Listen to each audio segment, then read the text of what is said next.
Potentiometer लिख चुके हैं। अब जो हम लोग पढ़ेंगे वो एक लॉन्ग क्वेश्चन बनेगा 4 मार्क्स का सीधा सीधा। तो पोटेंशियोमीटर एक ऐसा डिवाइस है जिससे किसी भी सेल का पोटेंशियल डिफरेंस कैलकुलेट किया जा सकता है। हम लोग क्या क्या पढ़े थे? ईएमएफ कैलकुलेट कर सकते हैं, ठीक है, इंटरनल रेजिस्टेंस कैलकुलेट कर सकते हैं, पोटेंशियल ग्रेडियंट निकाल सकते हैं, कंपैरिजन कर सकते हैं। अब अभी डेफिनेशन लिखोगे, लिखो एक लाइन का डेफिनेशन ऑन करते रहो video. The device which is used to calculate the device which is used to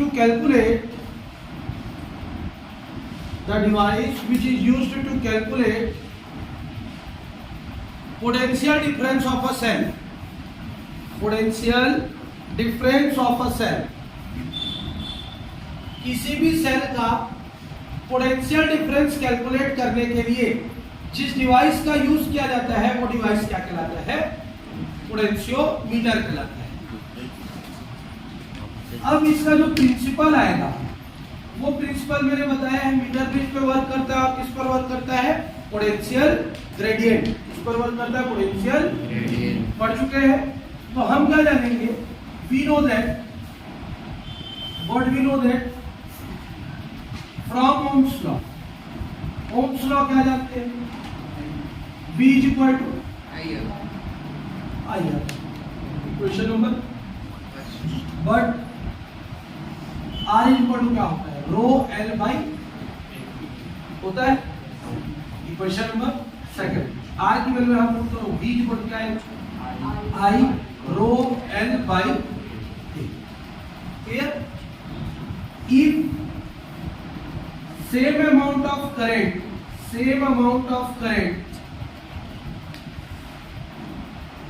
is flown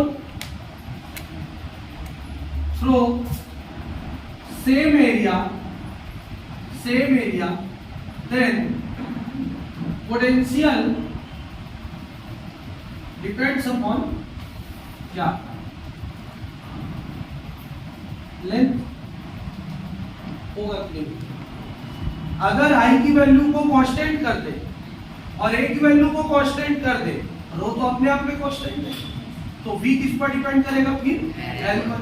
V directly proportional to क्या हो जाएगा? V इज इक्वल टू क्या आ जाएगा? KL। K is equal to क्या आ जाएगा? V upon L। जाके किस चीज को बताता है? Potential gradient. क्लियर है कि नहीं है यहाँ पे? तो पोटेंशियोमीटर किस कॉन्सेप्ट पे वर्क करता है? Potential gradient. क्या पोटेंशियल ग्रेडियंट कैसे निकलता है? क्लियर है?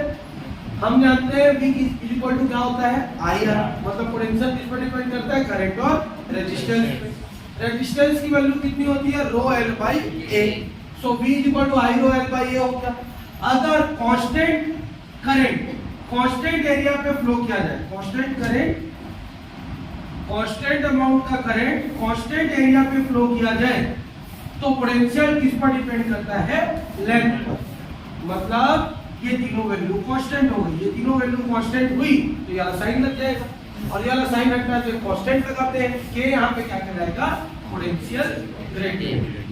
के इज इक्वल टू कितना आ गया? V upon L। क्लियर है? यहाँ पे समझ में आया? ये हो गया इसका प्रिंसिपल। किसका प्रिंसिपल हुआ? पोटेंशियोमीटर का। तो पोटेंशियोमीटर किस कॉन्सेप्ट पे वर्क करता है? पोटेंशियल ग्रेडियंट के कॉन्सेप्ट पे वर्क करता है। मतलब कुछ भी वैल्यू निकालनी है तो हम किसकी वैल्यू कैलकुलेट करेंगे? Potential gradient. क्लियर है यहाँ पर? अब मैंने एक टॉपिक पढ़ाया था mother cell and daughter cell. Mother cell and daughter cell. Daughter cell को तो डॉटर सेल ही बोलेंगे, मदर सेल को ड्राइवर सेल भी बोलते हैं। क्या बोलते हैं? ड्राइवर सेल भी बोलते हैं। इस चीज को याद रखना। Mother cell is also known as driver cell, ठीक है, क्योंकि इसमें हमारे पास ओरिजिनल करंट प्रेजेंट होता है जो पूरे सर्किट में फ्लो किया जाए। और डॉटर सेल एक ऐसा सेल रहता है जो कंप्लीटली क्या रहता है? डिस्चार्ज रहता है। जब इसको ड्राइवर सेल या मदर सेल से ज्वाइन किया जाता है तब उसमें क्या फ्लो होता है? करंट। क्लियर हो गया आप लोग? ठीक, तो एक लाइन यहाँ पे लिख लिया रहना, कल जहाँ पे लिखे थे उसकी जगह पे ड्राइवर सेल करके लिख लेना। अब आ जाते हैं कंस्ट्रक्शन। क्या लिखेंगे इसका? कंस्ट्रक्शन। कंस्ट्रक्शन कैसे होता है? तो इसके कंस्ट्रक्शन में सबसे पहले एक हम लोग वुडन ब्लॉक ले लेते हैं बड़ा वाला। क्या लेंगे? वुडन ब्लॉक ले लेंगे और वुडन ब्लॉक में 1 मीटर का स्केल लगा देंगे। क्या लगा देंगे? 1 मीटर का स्केल लगा देंगे इस तरीके से। 1 मीटर का स्केल लगाने के बाद हर डिस्टेंस पे, बहुत सारे डिस्टेंस पे 1 मीटर का स्क्रू लगाते जाएंगे। 1 मीटर पे क्या लगाते जाएंगे? डबल स्क्रू लगाते जाएंगे इस तरीके से। क्लियर हो गया? बहुत सारा लगा सकते हैं, 3-4 लगा सकते हैं, जितना लगाना है उस तरीके से उसको लगा दिया जाएगा। क्लियर है? ये बहुत सारा आप लोग यहाँ पे स्क्रू लगा दिए। क्लियर? इस स्क्रू में 1 मीटर का वायर को ज्वाइन कर देंगे। मिनिमम 4 लेते हैं, मैक्सिमम तुम अनलिमिटेड ले सकते हो। क्लियर है? जितना स्क्रू लगा सकते हो उतना वायर यूज करेंगे। कितने कितने मीटर का? 1 मीटर का। कौन सा वायर यूज करेंगे? कॉन्स्टेंटर या फिर मैग्नीन का। क्लियर है यहाँ पर तक? तो फिर से मैं बता देता हूँ, हम लोग एक वुडन ब्लॉक लेंगे। वुडन ब्लॉक में 1 मीटर का पहले स्केल लगा देंगे 100 सेंटीमीटर का, और उस स्केल के ऊपर में बहुत सारे हम लोग क्या लगा देंगे? स्क्रूज लगा देंगे। और उस स्क्रू में हम लोग 1 मीटर का क्या लगाते जाएंगे? वायर लगाते जाएंगे। क्लियर है यहाँ पर तक? इस एक्सपेरिमेंट को करने के लिए मिनिमम हमको कितने वायर लेने जरूरी है? 4। मैक्सिमम कितना भी ले सकते हैं। अब इस वायर को एक दूसरे से कॉपर स्ट्रिप से इस तरीके से जोड़ देंगे। कैसे जोड़ेंगे समझ में? एक इस साइड को जोड़ेंगे, एक इस साइड को जोड़ेंगे, एक इस साइड को जोड़ेंगे, तो अब सर्किट इस तरीके से बन जाएगा। क्लियर है यहाँ पर तक? मैं मिनिमम 4 वायर को ही बता रहा हूँ, तुम लोग का और मैक्सिमम जितना वायर लेना चाहो उतने वायर का बना सकते हो। क्लियर है यहाँ पर तक? स्टार्टिंग पॉइंट को एम दे देंगे और एंडिंग पॉइंट को क्या नहीं देंगे? बी देंगे। क्लियर है यहाँ पर तक कि नहीं? तो सबसे पहले हमने एक सर्किट क्रिएट किया, और वो सर्किट कैसे क्रिएट किया? एक वुडन ब्लॉक लिया। वुडन ब्लॉक में हमने 1 मीटर का स्केल लगा दिया। 1 मीटर का स्केल लगाने के बाद दोनों कट पॉइंट पे हमने बहुत सारे क्या लगाए? स्क्रू लगाए, और दोनों कट पॉइंट के बीच में बहुत सारे वायर को जोड़ दिया। उन वायर्स को कॉपर के स्ट्रिप से जोड़ते हैं। किससे जोड़ते हैं? कॉपर के स्ट्रिप से। तो हमारे सामने क्या हो गया? जिग जैग सर्किट प्रिपेयर हो गया। क्लियर है यहाँ पर? तो समझ में आया कि है? इसको अगर हम लोग पोटेंशियोमीटर में ड्राइंग में दिखाना चाहे तो एक सीधा वायर लिख के ए बी। क्लियर है? ये यहाँ पे तो सीधा दिख रहा है, लेकिन इसका सेंस क्या है? 100 सेंटीमीटर के बहुत सारे वायर्स इसके अंदर कनेक्ट होंगे। अब इस सर्किट को हम लोग क्या कर देंगे? इस सर्किट को ड्राइवर बैटरी से कनेक्ट कर देंगे। किससे कनेक्ट कर देंगे? ड्राइवर बैटरी से कनेक्ट कर देंगे।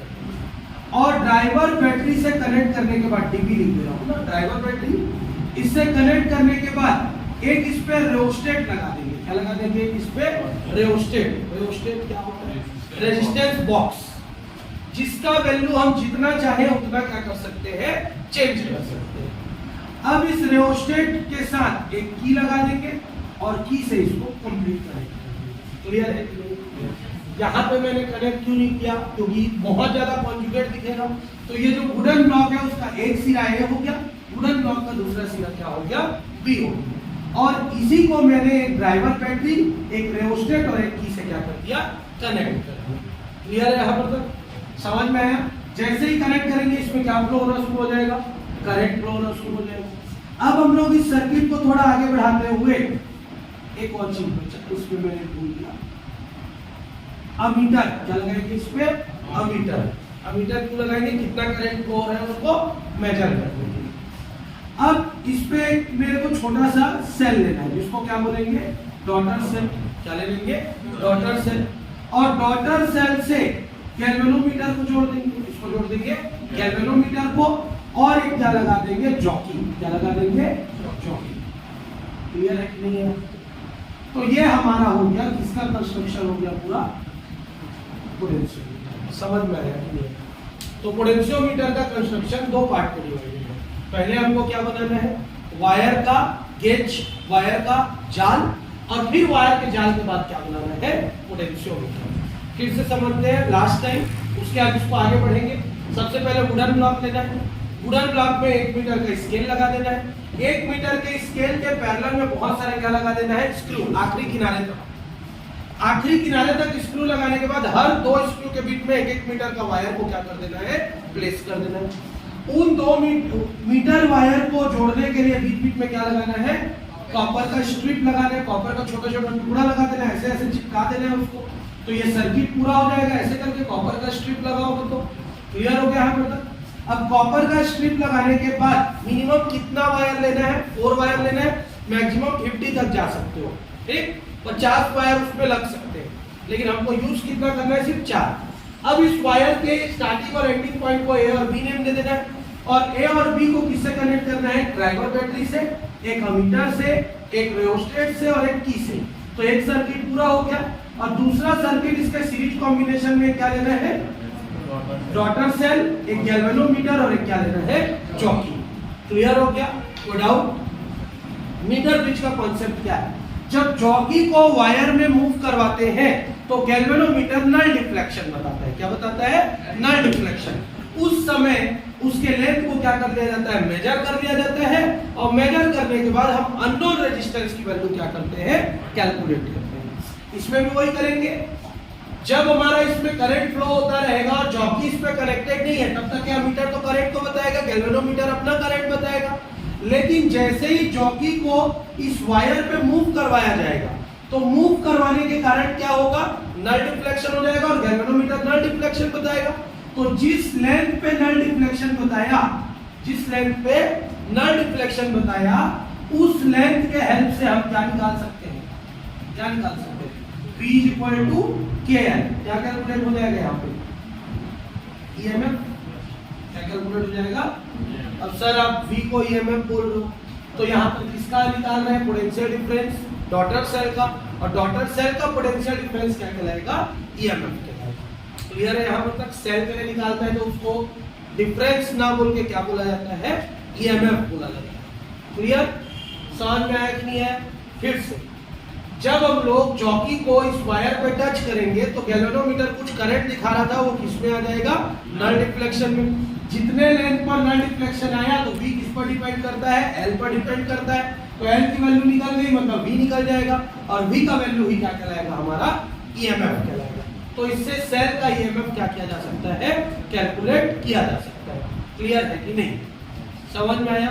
तो पॉज करो, इतना को नोट करो, फिर इसका कंस्ट्रक्शन को नोट करेंगे, फिर आगे। To compare EMF of 2 cells. 2 cell का आपको क्या कंपेयर करना है, EMF, और दूसरा अपन पढ़ लेंगे to calculate internal resistance of cell. Internal resistance of cell सिर्फ 2 ही पढ़ लेते हैं, ठीक है। जो तुम्हारे बुक के अंदर दिया हुआ है, मैंने 4 बताया था, लेकिन सीजी बुक में सिर्फ 2 ही दिया हुआ है। सीबीएसई में भी, सीबीएसई में सिर्फ 1 ही दिया हुआ है, इसका वैल्यू डायरेक्ट ले लिया, ठीक है। तो ये 2 अपन कम से कम पढ़ेंगे, ईएमएफ को क्या करना, कंपेयर करना, और इंटरनल रेजिस्टेंस ऑफ सेल क्या करना, कैलकुलेट करना। कैसे करते हैं, तो सबसे पहले हम लोग एक पोटेंशियोमीटर बनाते हैं। पोटेंशियोमीटर कैसे बनाएंगे, एक ड्राइवर बैटरी लेंगे, उसमें क्या लगाएंगे, अमीटर लगाएंगे, उसमें क्या लगाएंगे, रियोस्टेट लगाएंगे, फिर क्या लगाएंगे, की लगाएंगे, और की लगाने के बाद 1 मीटर का बहुत सारे वायर को जो जोड़े थे उस सर्किट को AB को लिख देंगे। क्लियर है, मतलब AB लिखने के बाद हम लोग एक सेल लेंगे जिसका EMF E1 है, दूसरा सेल लेंगे जिसका EMF E2 है, पता ही नहीं है E1 और E2 है। ये ड्राइवर सेल 1 है, ये ड्राइवर सेल 2 है, और इसको इस तरीके से स्विच ले लेंगे, और तीसरा स्विच लेंगे इस तरीके से, जिसमें एक गैल्वेनोमीटर और एक क्या जुड़ा हुआ है, चौकी। क्लियर है कि नहीं, ये स्विच समझ में है। ये 3 पिन स्विच है। 3 पिन स्विच मतलब जब ऑन करोगे तो ये दोनों ज्वाइन होगा, ऑफ करोगे तो ये दोनों ज्वाइन होगा। क्लियर है कि नहीं, 3 पिन स्विच, ऑन करने पे ये दोनों ऐसा ज्वाइन हो जाएगा, ऑफ करने पे ये दोनों ज्वाइन हो जाएगा। इसको बोलते हैं 3 पिन स्विच बोलते हैं। कई घरों में जो लैडर रहता है, लैडर मतलब जो सीढ़ी रहती है, उस सीढ़ी या first floor, second floor, third floor बोलते हैं, तो जब नीचे से अपन चढ़ते हैं, ऊपर अंधेरा रहता है, तो नीचे का बटन दबाते हैं तो ऊपर की पूरी लाइट जल जाती है, और ऊपर पहुंचते हैं और ऊपर का बटन दबाते हैं तो नीचे की पूरी लाइट ऑफ हो जाती है। नहीं देखते, देखे हैं, बड़े बड़े होटल्स पे रहता है, कई लोग अपने घर पे भी बनाते हैं। जैसे नीचे से ऊपर चढ़ना रहता है, अंधेरा है तो नीचे का बटन चालू करके चढ़ जाते हैं तो ऊपर पूरा उजाला हो जाता है, ठीक है। और ऊपर में जैसे ही जाके बटन को बंद करते हैं, बटन को बंद नहीं करते, वहां से भी चालू करते हैं तो पूरा नीचे क्या हो जाता है, ऑफ हो जाता है। क्लियर हो गया? उसको 3 पिन स्विच बोलते हैं। क्या बोलते हैं? 3 पिन स्विच। 3 पिन स्विच ऐसे कनेक्टेड रहता है, जब ऑन करेंगे तो ये दोनों कनेक्टेड हो जाएगा और ऑफ करेंगे तो ये दोनों कनेक्टेड हो जाएगा। उसी तरीके से इसको ज्वाइन करवा दिया। इसमें हमने 2 सेल रख दिया है, DC1 और DC2। अब होगा क्या, मेन करंट जैसे ही वाला स्विच को ऑन करेंगे, ये वाला स्विच को ऑन करेंगे तो इस सर्किट में क्या फ्लो होगा, करंट, और गैल्वेनोमीटर क्या दिखाएगा, डिफ्लेक्शन दिखाएगा, डिफ्लेक्शन, ठीक है।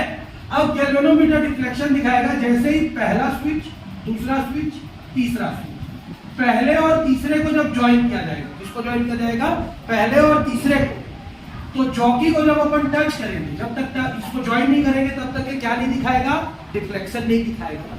फिर से समझना,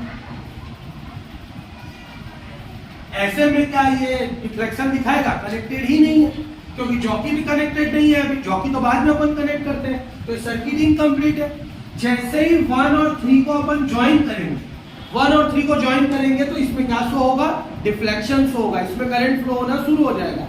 और जॉकी को इस वायर में मूव करेंगे तो मूव करने के कारण ये क्या दिखाएगा, नल डिफ्लेक्शन। जितने लेंथ पर नल डिफ्लेक्शन दिखाएगा उसको मेजर कर लेंगे और क्या नाम दे देंगे, L1। कितना नाम दे देंगे, L1। तो हम लोग पढ़ गए V इक्वल टू क्या होता है, KL। पहली बैटरी के लिए ले रहे हैं तो इसको ले लेंगे E1 इक्वल टू क्या हो जाएगा, KL1। E1 इक्वल टू क्या हो जाएगा, KL1। इक्वेशन नंबर क्या हो गया, 1। और अब इसको हटा देंगे और किसके साथ ज्वाइन कर देंगे, सेकंड बैटरी के साथ। जैसे ही सेकंड बैटरी के साथ ज्वाइन करेंगे फिर से ये डिफ्लेक्शन दिखाएगा और फिर जॉकी को कहीं और मूव करेंगे तो ये वाला लेंथ कितना हो जाएगा, मान के चलते हैं L2। तो E2 इक्वल टू कितना हो जाएगा, KL2। इक्वेशन नंबर कितना हो गया, सेकंड। दोनों को डिवाइड कर देंगे, E1 upon E2 is equal to KL1 upon KL2। के क्या हो गया, cancel. E1 upon E2 is equal to क्या आ गया, L1 अपॉन L2। तो पोटेंशियोमीटर के हेल्प से दोनों सेल का ईएमएफ को क्या किया जा सकता है, कंपेयर किया जा सकता है, किसके हेल्प से, लेंथ के हेल्प से। क्लियर हो गया यहाँ पर तक, समझ में आया कि नहीं आया? इसका आप देखेंगे वर्किंग, तो इसका वर्किंग कैसे होगा, फिर से हम लोग क्या लेंगे, क्या है, टोटल बैटरी, क्या जोड़ेंगे, अमीटर, क्या जोड़ेंगे, रियोस्टेट, क्या जोड़ेंगे, की। इसको की 1 नाम देंगे। ये एक वायर लेंगे, इस वायर का नेम क्या लिखेंगे, AB। फिर इससे क्या जोड़ेंगे, बैटरी। अब यहाँ पे की लगाएंगे K2, क्या लगाएंगे, की K2। और इससे एक जोड़ देंगे इंटरनल रेजिस्टेंस को। किससे जोड़ देंगे, internal resistance with galvanometer and. ये की मेरे ख्याल से यहाँ पे ये पूरा एक सर्किट, ठीक। ये इंटरनल, ये बाहरी रेजिस्टेंस क्या हो गया, R। और यहाँ पे हमको पता है कि इंटरनल रेजिस्टेंस क्या प्रेजेंट होता है, स्मॉल। वो बाहर में प्रेजेंट होता है कि अंदर में, इस सेल के कहाँ पे प्रेजेंट होता है, अंदर में, लेकिन दिखाते हैं हम लोग कहाँ पे, उसको बाहर। क्लियर है कि नहीं है सर्किट? अब जैसे ही इस की को ऑन करेंगे, इसकी को ऑन करेंगे तो इस सर्किट में क्या फ्लो होगा, करंट। यहाँ से ये करंट जाएगा और गैल्वेनोमीटर क्या दिखाएगा, डिफ्लेक्शन। क्या दिखाएगा, डिफ्लेक्शन दिखाएगा। और जॉकी को जब अपन मूव करेंगे, इसको जॉकी को क्या करेंगे, मूव करेंगे, तो हमारा एक लेंथ कैलकुलेट होगा L1, जो ये डिफ्लेक्शन किसमें बदल जाएगा, नल डिफ्लेक्शन। जब तक ये स्विच अभी तक के ऑन नहीं हुआ है, ये अभी भी ऑफ है, ये एक्टिव नहीं है, ये एक्टिव, सिर्फ यही एक्टिव हो रहा है, मतलब इतना ही सर्किट एक्टिव है, ये वाला सर्किट एक्टिव नहीं है, ठीक। तो इतने सर्किट में हमारा क्या आएगा, क्या आएगा, ईएमएफ निकलेगा, E इज इक्वल टू क्या हो जाएगा, KL1। इक्वेशन नंबर क्या हो गया, फर्स्ट। ईएमएफ कैलकुलेट होगा इसका, नहीं है। फिर से एक ड्राइवर बैटरी है, एक अमीटर है, रियोस्टेट है और ये स्विच ऑन होगा, तो इसमें क्या फ्लो होगा, करंट। क्या फ्लो हो जाएगा, करंट। ये करंट फ्लो होगा, साथ ही साथ यहाँ से करंट नीचे जाएगा, इसको चार्ज करेगा और गैल्वेनोमीटर क्या शो करेगा, डिफ्लेक्शन शो करेगा। जैसे ही डिफ्लेक्शन का जॉकी को हम लोग यहाँ पे टच करवा देंगे, टच करवाएंगे तो गैल्वेनोमीटर क्या शो करेगा, नल डिफ्लेक्शन शो करेगा। जिस लेंथ पे किया उस लेंथ को क्या नाम दे देंगे, L1, और उस समय इस बैटरी का जो ईएमएफ था वो कितना हो जाएगा, E = KL। क्लियर हो गया। अब इसको हम लोग कर दिए ऑफ, तो ये हो गया चार्ज, ये अब क्या हो चुका है, चार्ज में हो चुका है, ठीक। और इस स्विच को कर दिया हम लोग ऑन, क्या कर दिया, सेकंड स्विच को हम लोग ऑन कर दिए। जैसे ही सेकंड स्विच को ऑन करेंगे तो करंट ऐसा करके फ्लो होना शुरू हो जाएगा, फ्लो होना शुरू होगा तो फिर से ये डिफ्लेक्शन बताने लगेगा। पहला डिफ्लेक्शन किसका बता रहा था, ये वाले सर्किट का। अब जो डिफ्लेक्शन बताएगा वो किस सर्किट का बताएगा, छोटे सर्किट का। छोटे सर्किट का जब डिफ्लेक्शन बताएगा, चौकी को फिर से इस वायर में टच करवाएंगे तो किसी दूसरे लेंथ पर वो क्या शो करेगा, नल डिफ्लेक्शन फिर से शो करेगा। तो अब यहां से करंट निकल रहा है, तो बैटरी से निकलने वाले करंट को हम लोग क्या बोलते हैं, बैटरी से निकलने वाले करंट को हम लोग बोलते हैं पोटेंशियल डिफरेंस। और पोटेंशियल डिफरेंस कितना होगा, V = KL2, कितना हो जाएगा, KL2। दोनों को डिवाइड कर दो, E/V = क्या आ जाएगा, KL1/KL2, K और K, E/V = क्या आ गया, L1/ इक्वेशन नंबर क्या होगा 3। निकालना क्या है, internal resistance R = R E/V -1, ये जानते हैं, E/V की वैल्यू हम क्या आ जाएगा, R = R L1/L2 -1, ये निकल गया internal resistance with the help of क्या, लेंथ। क्लियर है। तो स्मॉल r की वैल्यू कैलकुलेट कर रहे हैं किसके बेसिस पे, लेंथ के बेसिस पे, और लेंथ किसका है, पोटेंशियोमीटर के वायर का है। तो पोटेंशियोमीटर से हमने क्या निकाल दिया, इंटरनल रेजिस्टेंस। पोटेंशियोमीटर से हमने क्या निकाल दिया, दो सेल का ईएमएफ। ये दो तुम्हारा क्या हो गया, एप्लीकेशन। क्लियर है यहाँ पर तक, ठीक। पॉज करो, नोट करो।